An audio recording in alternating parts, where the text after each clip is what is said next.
ഒരുപാട് പ്രശ്നമുണ്ടായിട്ടും രണ്ടുപേരും അങ്ങോട്ടും ഇങ്ങോട്ടും തള്ളിപ്പറഞ്ഞില്ല. അതുതന്നെയാണ് നിങ്ങളുടെ ജീവിത വിജയം. ഗെയിമിന് ശേഷം ഒരാളോട് പോലും ദേഷ്യമില്ലാത്ത ആളാണ് ഗബ്രി. വളരെ നല്ല ആറ്റിറ്റ്യൂഡാണെന്നും മറ്റൊരു പ്രേക്ഷകൻ.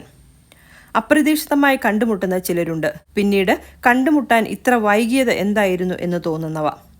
ഈ കമൻറ്റിന് ഒരാളുടെ മറുപടി ഇങ്ങനെയാണ്: പറയാൻ വരട്ടെ, സമയമുണ്ടല്ലോ എന്നാണ്.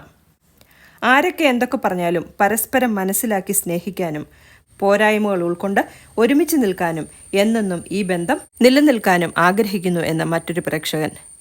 ഒരാൾ ഗബ്രിയോട് പറയുന്നത് ഇങ്ങനെ: നല്ലത് വരട്ടെ രണ്ടാൾക്കും. നിങ്ങൾ കൂടി ഒഴിവാക്കിയിരുന്നെങ്കിൽ ജാസ്മിന് ശരിക്കും ഒറ്റപ്പെട്ടേനെ.